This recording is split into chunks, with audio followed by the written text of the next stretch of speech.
This is Secrets to Win Big, your roadmap to sustained growth. Brought to you by Arjun Sen, founder and CEO of Zen Mango, top brand growth driver, and a former Fortune 500 executive who has been called one of the most marketing intelligent minds in the business.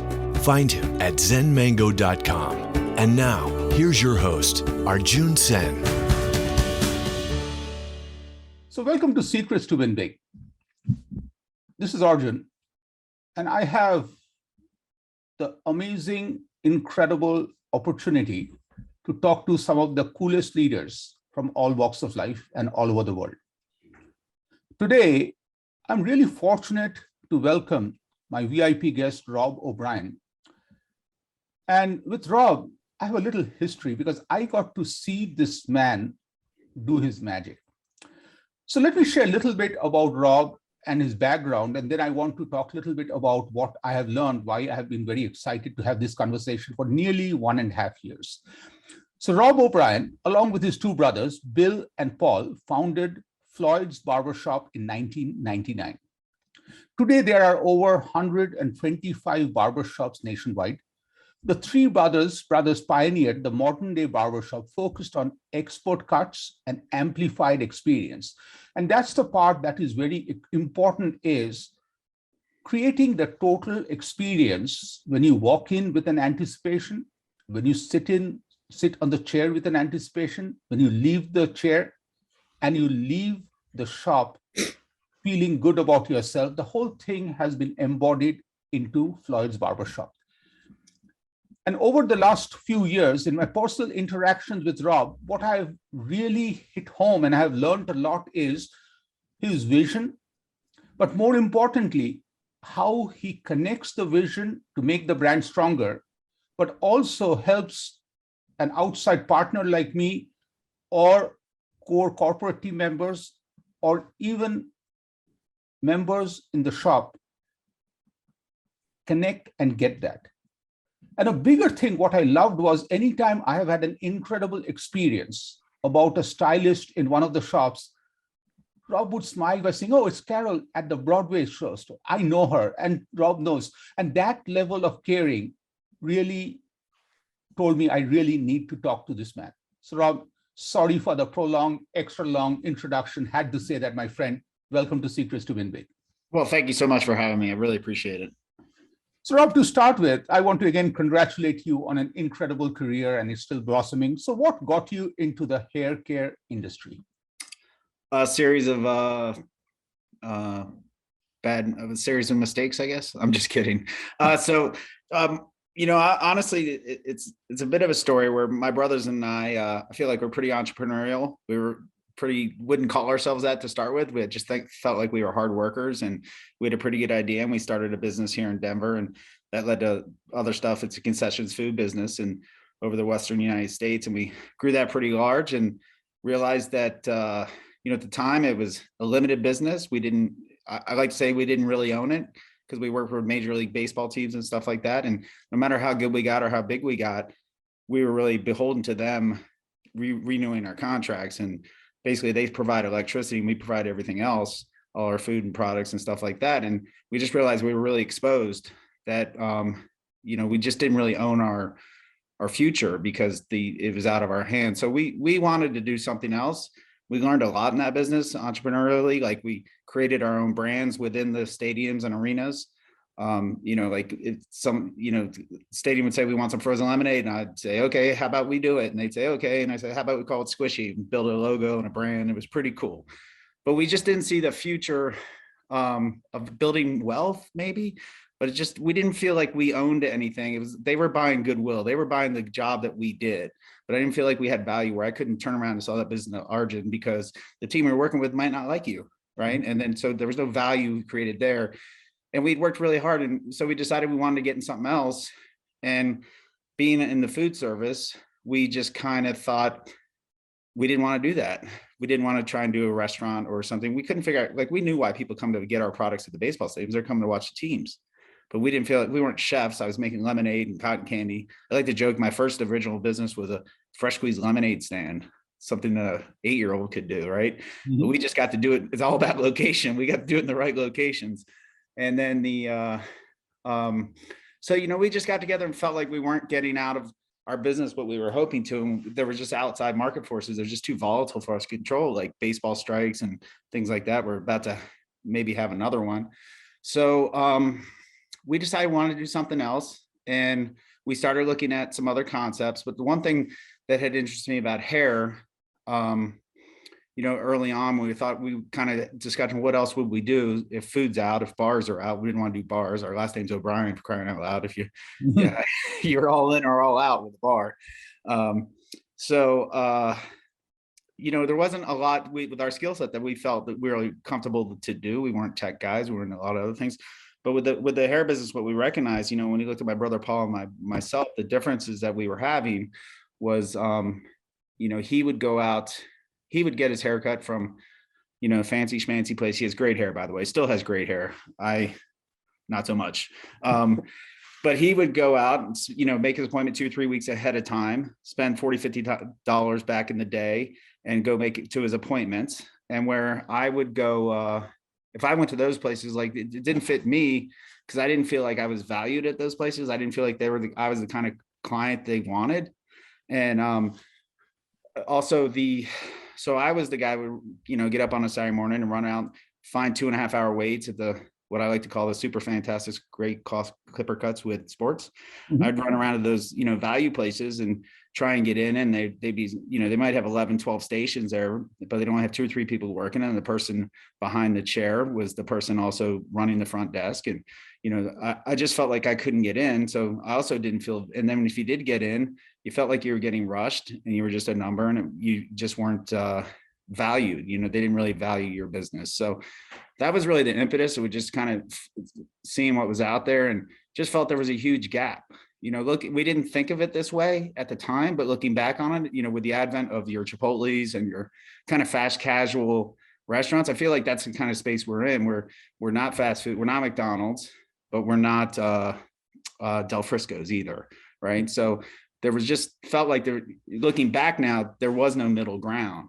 And so we filled that niche really good. I don't think we did it intentionally, but that's where it landed. It turns out people were willing to pay a little bit more for a haircut if they felt they were getting valued and people cared about them. One of the things I try to do in conversations is try to lock on a word that you are emphasizing, and you have used the word value nearly 20, 25 times from creating a value. But the statement I really like is, you guys wanted to create a business where the client feels valued. And what was ironic is the value brands are the places where the client doesn't feel valued. So I really think that the way we use the value in the business side, when we are on this side of the business versus when a client walks in, I really think that there was this big value gap. So what were some of the things that you thought about to start? Like when you guys look at the origin of Floyd's, why Floyd's? Why the name Floyd's? What were some of the unique things about making the Floyd's difference so you guys create the Chipotle of haircuts? Well, I would say that, just in particular, the name is interesting with the name. When we decided that what our angle was going to be is kind of old school barbershop, but in a modern way. And really that was in the very first conversation, what we would call it. Mm-hmm. We would call it Floyd's. And the reason why we just all, Bill or Rob's or Paul's barbershop, just no, we're 3 partners. No one's going to get that. Mm-hmm. But we wanted an old school name. Mm-hmm. And there was no old school name better than Floyd's. It's a pretty cool name. And it's, really harkens back to Mayberry with Andy Griffith, where and I use my age, I'm 55 now, unfortunately, but I use my age as the barrier line. Like people, if someone goes, "Oh, did you get that from Andy Griffith?" I go, "You're my age or older," right? Like almost nobody younger gets that reference to Floyd the Barber on there now. So that was kind of like it. I'd like to say we did focus groups and market research and all this other thing. We just want an old school name. That was the working title, and we just stuck with it. Mm-hmm. And so that's really the genesis of the name. It suited us well. Absolutely. And then how did you all decide the uniqueness of Floyd's Barbershop? Like, what would it be, the differences, enhancements, like to to make it better and make the client feel valued? I think one thing that we always talk about in Floyd's is our vibe that we have. And it's a hard thing to explain. And the vibe happened accidentally, I would say, because, and by good fortune. And when you think you have something that is a negative thing, that when you look back, it turns out really positive. So we're Floyd's 99 because we were incorporated in 99. Now, if we had opened a barbershop in 99, which actually didn't open until 2001, and I'll tell you why in just a second, but we're a very music themed barbershop. I think Hard Rock Cafe meets haircutting. We have a radio station that plays in all this, it's our own private radio station that plays all the music at the same time in all the shops. It's really good. It's great eclectic mix. Everything from, you know, the Beatles to Beyonce. And there's, but that tie-in didn't happen in 99. That tie-in happened because in 99, we couldn't get anybody to lease us a space. We had a great idea, fantastic idea. We thought of what this place was going to be. Didn't know what it was going to look like. Just kind of like it's going to be an old school barbershop with the new modern touches. But over that time where we were out explaining to people, we felt we needed to be on Main and Main. We wanted great drive-by traffic. And we couldn't get people to lease us a space. They were either like, that's a dying business. We're not going to give you that real estate. You won't be able to afford it. You can't have that corner. We need it for something else. Or they would say, we'd try to explain what it was. And I guess what we were saying made it sound like we were just gonna have a bunch of kids hanging out. And like, it was just gonna be a hangout spot, and it wasn't that either. So we couldn't explain it, but finally through hard work with my brother, Paul, he was able to negotiate us Main and Main corner, 11th and Broadway, where we started. Just wonderful. Everybody driving home from work past it, get that head turned like, what's going on in there? And if you haven't been in our shops, it's full of poster walls also. But that was luck in retrospect, right? Because if we had opened in 99, it took maybe a year and a half to where my brother Bill kind of put it all together about what it was going to look and feel like. And that created some of the magic, because when you walk into a Floyd, you really can feel, and I think Arjun, you can feel something's happening, right? It's words can't express it. And I would tell people after we opened them for years, I had to try to explain what it was. And they kind of look with a blank face and be like, oh, okay. But then immediately they walk in and they would, as soon as it's a feeling, and they get it right away. Everything I explained to them made sense after they did that. And the magic happens by having happy customers and happy employees, right? And like just having the buzz of what's going on. And, you know, to me, I think you're being very modest by talking about a lot of this happened by chance. But, you know, at the same time, I really feel that so many different elements to connect. You're looking at a total new ambiance, which customers were not used to before. Now you have added music to it. And of course, you're doing a different, better cut, but you're still keeping the heritage of a barbershop. You talked about, you know, Bill was behind the design. Like, was there anything else where you guys had a vision for a total experience where all these things were fitting? Or you guys believed in yourself and it was your gut that you ran with it and you built it? It was really just a gut feeling. And we just felt like, you know, we were lucky in the fact that it didn't have to be successful, the first one, because we did have the other business. And, you know, but I will tell you that when we had the idea, we weren't thinking we were going to open one. We thought this was going to be so great. You know, I don't know if it's narcissism or megalomania, but we thought before we opened one, we thought this was going to be so successful, right? We just felt what we had it. And, you know, it's been said when I hear other people explain our company, they say one of the things that made us so successful is that we didn't know anything about, we weren't from the industry, right? So maybe we didn't practice industry norms, like, you know, our relaxed dress code. We got our, you know, it was back in the, you know, this is back in 2000. So tattoos weren't really the thing, but we never had our people hide the tattoos. You know, they're artists. They want to look and feel the way they want to be comfortable coming to work. And that helped us get and retain really good people, because we weren't telling everybody they had to be in referee shirts or they had to have long black shirts or they had to dress. We just let them be themselves. And that was a magical thing that I think our clients glommed onto really quickly, that they really enjoyed that too. And it's still to this day, it's one of those things you know, I asked you to look nice. I'm not going to tell you what to wear.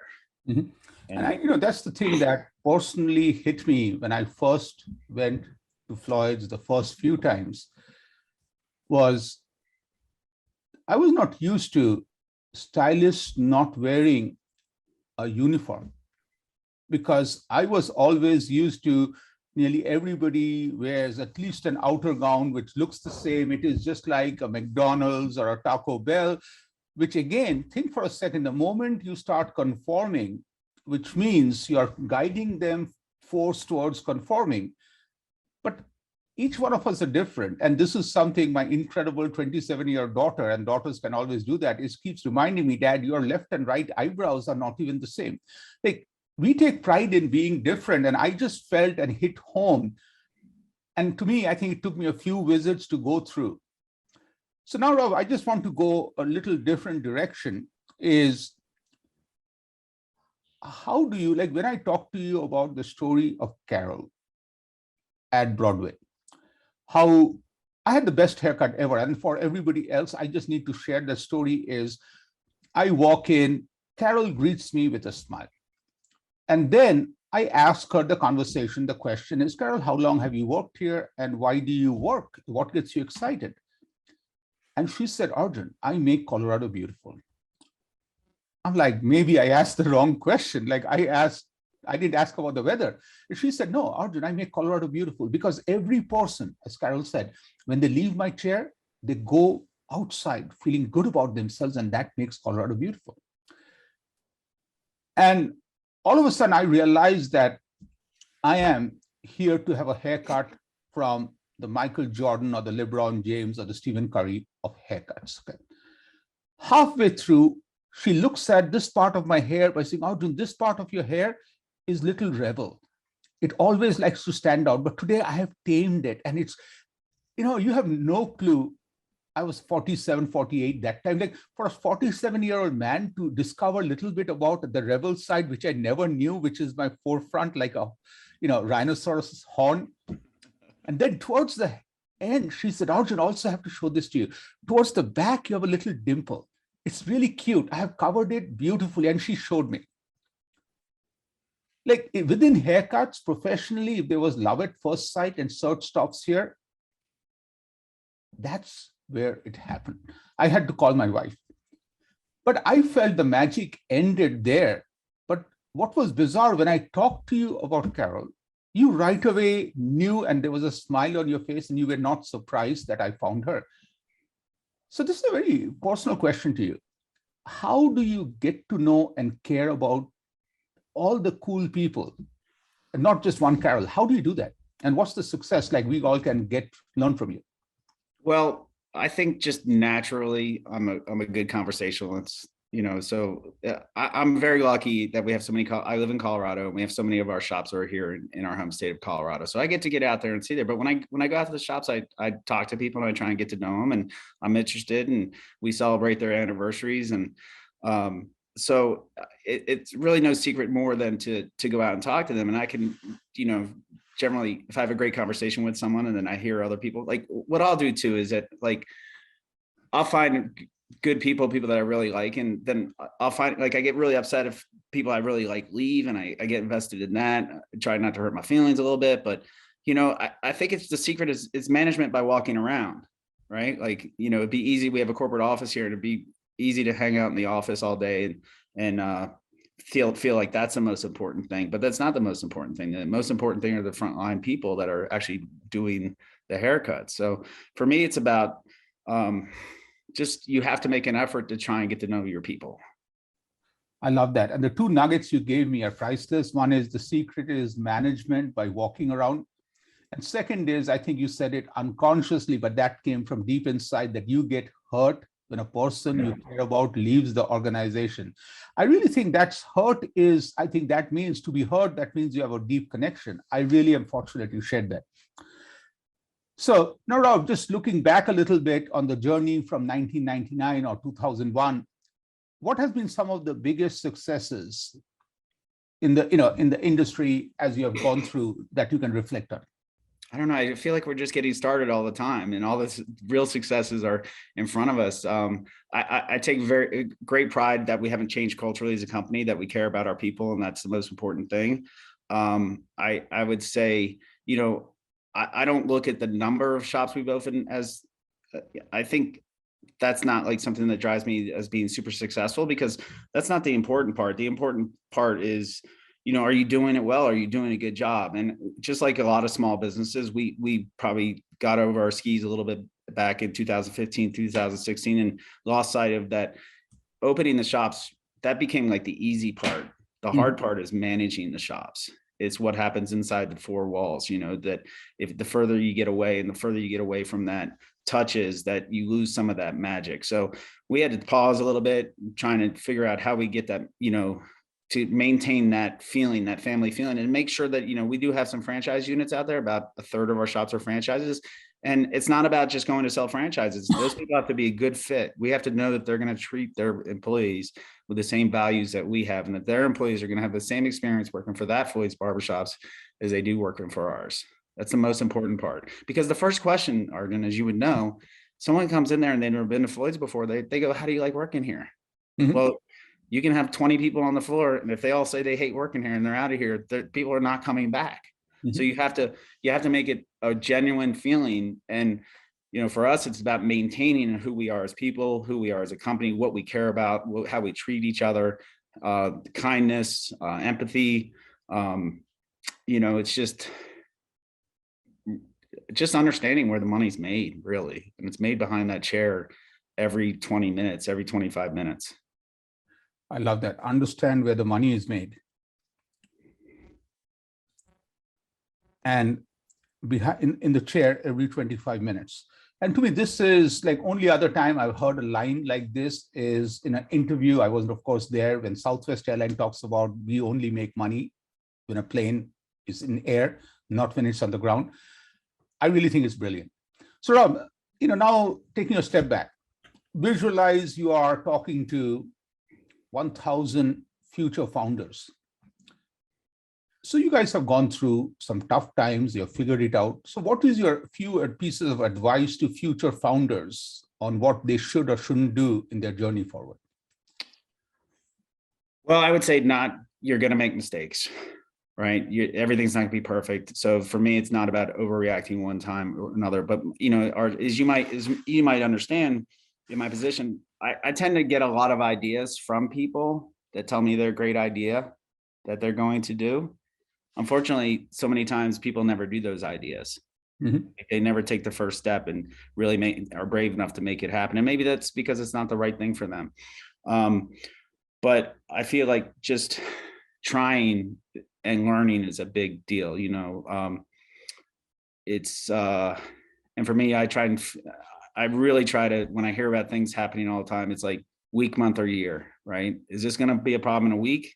Is this going to be a problem in a month, or is this going to be a problem in a year? If it's not going to be a problem in a week, I don't lose 1 minute sleep of it.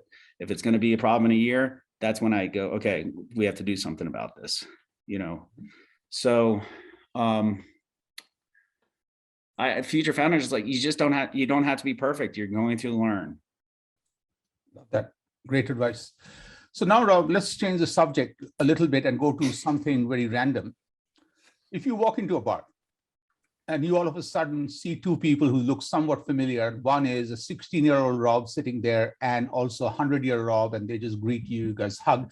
What would be the conversation that day between you today, you Rob 16 and you 100? I would tell the 16-year-old, what are you doing in a bar right now? I'm not surprised. That's exactly where I expect to find you. But that's why you're not ever going to open a bar. Why don't you go with barbershops? 16-year-old me, I would say, from a looking back standpoint, I would say, congratulations. You really were able to use your creativity side, your creative side, and look, I wasn't a good student. So looking at 16-year-old me, you wouldn't think that I was able to be part of something like this. I had a lot of success to my family, brothers and stuff. But I would say it's going to be okay, right? Like, follow your own path, work hard, make some sacrifices along the way, but you're going to be okay. You're smart enough, and you've proven that, and good job. And 100-year-old me I would probably say, if I had to put it in terms of a regret, just, okay, why didn't you slow down a little more and think more about having a family or something along those lines? Love that. Absolutely. Saurabh, this is really fascinating. Truly appreciate the conversation. Anything else you want to share, or do you have any questions for me? Because it's only fair you answered every question. So if you have anything for me, I would love to answer. Well, can I do a little promo for you? Absolutely. So we hired Arjun. I had never met him, probably about 4 years ago, to do a real extensive survey on our clientele. And what we learned from that was just invaluable. He said at the beginning, we're amplified expert cuts, amplified service, and that really came from the research he did. And what I would tell you is, from our marketing dollars and everything we're doing, we spent a lot of time telling people what we thought we were. And we used to say we're the original rock and roll barbershop for men and women, old school, new styles, all these things we spent money saying. We tell them that, and guess what? They all knew it. They all knew we were telling them that. It's just they didn't care. That's not why they were coming to see us. They were coming to see us because we were the experts in cutting hair. And so from that moment, we've changed all of our talking points to reflect that. And I would say that the amount of information you get from using Arjun is it's great for me, because you find out so many insights. And for us, mostly the news is good. So selfishly, I love that stuff. It'd be probably a different story if it was really bad news, but I just think it's very invaluable. So I think the promotion needs to go on both sides, because I really feel that when somebody like me, we go to excavate and investigate, the information is always there. And sometimes when you find the information, the challenge is not the information finding. The challenge is the readiness of the internal team to open up their eyes and embrace it, because it's okay to have hypotheses. But if the client talks and your team members talk and you're not going to listen to it, I really think it does not work. And that's the part where I really feel from day one, you and Mary, especially in the team, as you guys listened with the openness and humility to clients, and when we hypothesize together, I really feel that that's the part where if I can give an advice to any brand, talking to any partner outside, is be like Rob and Mary in two areas. One, be open to listen. And secondly, treat the vendor, Arjun, like a partner, because trust me, when you love your vendor and treat them as partners, they will go above and beyond. And that's the part where with Mary, I'm very fortunate. So I'm sorry this is becoming a love fest, but truly appreciate Rob in that particular place. So any other thoughts you want to share, or you have any questions?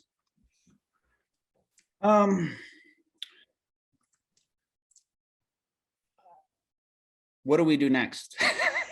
Just kidding. I'm just saying, no, the thoughts I have is, it's so many people, I think so many people feel like they have these barriers in front of them that they don't try to do what they want to do. And I'll admit to you right here, right now on this podcast, that I didn't graduate from high school, and I didn't know what I was going to do, but fell into, just worked hard. But the best thing about that is that you don't need to, right? Like you can make it from wherever you're at if you have desire and you're patient. And to me, I think what's really made us successful is just, integrity might be the right word, but just, always siding on the compassion side and empathetic side, and trying to not put yourself last, right? Just trusting that, if you like the money is not important, but it is the scorecard, right? If you're doing a good job, you should be profitable. And I would say that just, it's about sacrifice, but it's about believing in yourself and having good people around you. And if you can have two great brothers to be partners with, that won't hurt. I love that. I think that's a great place to wrap the conversation, because sometimes, especially for those who are listening and who are younger, we sometimes pay too much emphasis on the journey, that it has to be on this path. I have to go to this particular college, or in the corporate world, I have to start working with these companies, work for this consult. To me, I really think the journey is, of course, teaches you, don't get me wrong, but I really think what you said matters is who you are, your true character, your true values and self-belief. Because if you have that, then any path you choose, you'll come out as a winner. And I really love the fact that you put that bigger advice, because I think that would be a huge value to those listening. Again, Rob, this is truly a personal pleasure and honor to have this conversation with you. And thank you for sharing. Well, the honor is mine, and thank you for asking. I truly appreciate it. Thank you again. Thank you, Arjun. You've been listening to Secrets to Win Big with Arjun Sen, founder and CEO of Zen Mango, top brand growth driver, and a former Fortune 500 executive who has been called one of the most marketing intelligent minds in the business. To learn more, visit www.zenmango.com. Share this podcast with your friends and subscribe wherever you like to listen to podcasts.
You've been listening to Secrets to Win Big with Arjun Sen, founder and CEO of Zen Mango, top brand growth driver, and a former Fortune 500 executive who has been called one of the most marketing intelligent minds in the business.